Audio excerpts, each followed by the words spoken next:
If you're going to be a criminal, and I'm not saying you should, at least be a good one, because honestly the bar is pretty low, like trip over your own shadow low.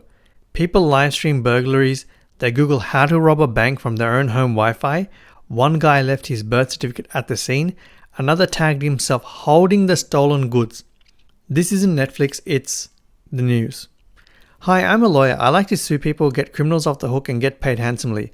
I also like to talk about law, crime and the other kind of stuff that makes you lose faith in humanity. But laugh anyway.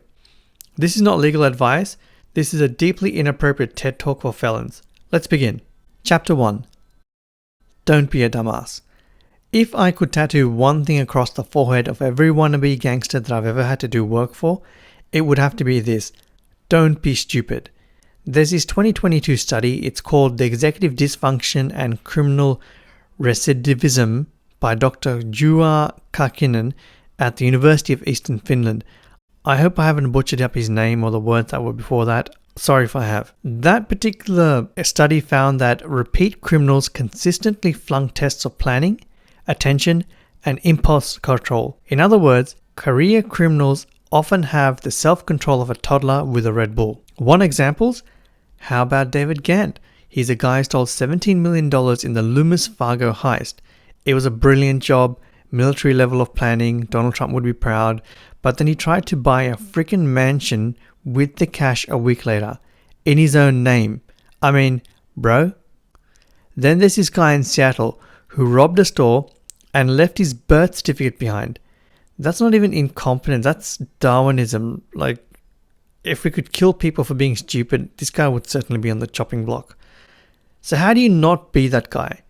Well, number one, plan like you're defusing a bomb. The details matter. Don't get lazy at the end. Number two, don't use your own car. That's like robbing a bank in your work uniform. Number three, don't bring your phone. Phones are the world's most loyal snitches. Your GPS is a narc. And for God's sake, don't brag ever. You're not a rapper, you're a liability. Being smart means treating every decision like it's admissible in court. Because, let's face it, probably will be if you stuff up. Chapter 2. Shut the hell up. Want to know the number one way criminals get caught? Not DNA, not surveillance, not cops being clever. It's talking. According to the 2019 US Justice Department's Organized Crime Report, over 60% of major convictions came from someone within the crew flipping. That's not law enforcement, that's Barry from accounting getting chatty. And it's not just snitches, it's regular everyday big mouths. There's this Romanian dude, international fugitive, who got caught in 2020 because he accidentally walked into frame during a YouTube cooking show. Didn't even talk, just stirred some pasta and boom, arrested. BBC covered it. Look it up, it's called fugitive court cooking. You think that's dumb? Try the guy who robbed a jewelry store, then tagged himself in a nightclub photo holding the goods. Caption, "We did that." Bro, you really did do that, didn't ya? Europol's 2021 cybercrime analysis says over 30% of arrests involved self-incrimination on social media. Self-snitching is an epidemic. Snapchat is a surveillance tool. Instagram is a court exhibit with filters. Good criminals, they live like monks. No Twitter, no TikTok, no WhatsApp, voice notes with your voice saying, "We hit it at 3 a.m. Better yet, if you're really next level, you see disinformation, fake burner accounts, dead-end leads. Let them chase ghosts while you're on a beach somewhere sipping something illegal. If you open your mouth, let it be to order a coffee and that's it. Chapter 3. Crime is a business, not a lifestyle. You ever notice how the best criminals run their thing like a Fortune 500 company, while the worst ones act like they just won the lottery and want to lose it fast? Pablo Escobar, literal cartel kingpin, made it onto Forbes' billionaire list. He diversified, he invested. The guy even built housing for locals to keep them loyal. Now compare that to some crypto scammer who makes 6 figures and immediately buys a Rolls Royce and 3 iced out chains. That's not strategy, that's an arrest in progress. The ACFE's 2022 fraud report found that 42% of people arrested in financial crimes had no actual understanding of how money laundering works. Like zero. They couldn't explain how a shell company works, let alone create one. Here's what business-minded criminals do. 1. They launder through art, real estate, shell code, and fake invoices. Number 2, they use crypto. Yes, but properly, through mixers and obfuscation tools. Number 3, they delay gratification.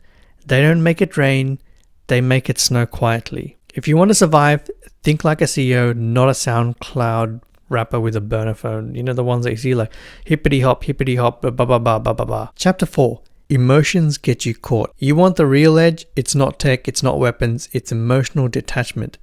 A 2010 study by Dr. Stephen Porter at the University of British Columbia found that high-function psychopaths have excellent cognitive empathy. They can read you like a book. They just don't feel it. Now, I'm not saying go full Joker, but the ones who don't panic, don't flinch, don't confess, those are the ones who survive. Here's the breakdown. 1. Guilt makes you slip.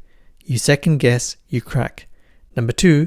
Sadness makes you post vague emotional TikToks that detectives eat like popcorn. Number 3. Regret texts your ex. Your ex calls Crime Stoppers. Go back and listen to number 3 if it doesn't make sense. Trust me, when I first wrote it down, I thought to myself, is it a really good idea to say this? Because most people ain't going to get it. They'll be like, what the hell? But go back and listen to number 3 again. Emotions are liabilities. Good criminals are calm, precise, boring even. If you're going to be in a high-risk game, be cold, be calculated, cry after you're out. Chapter 5. Always have an exit plan. This one separates the pros from the cautionary tales. Frank Abagnale, I can't say his real name, the real guy from Catch Me If You Can, forged checks, got caught, flipped it into a consulting gig with the FBI. Now that's an exit strategy. Meanwhile, most small-time crooks, they stay in the game for one last score. That last score ends up being a 5 to 10 year prison sentence and a new nickname in prison. And, you know, we've all seen what happens there. A 2017 Rand Corporation study shows most criminal careers end within 3 to 5 years. And not by choice. They get arrested, killed, or outed by their dumb cousin. You want the real play?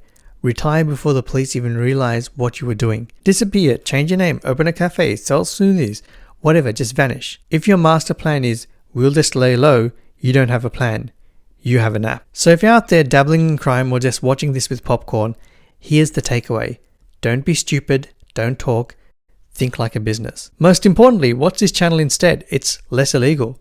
I upload new videos every Sunday at 11 AM Australian Eastern Standard Time, which is UTC plus 10, which means if you're in LA, you'll see it on a Saturday at 4 PM. And if you really like me, you can leave something on Patreon, or even better, really appreciate that because I am able to run this channel on those contributions.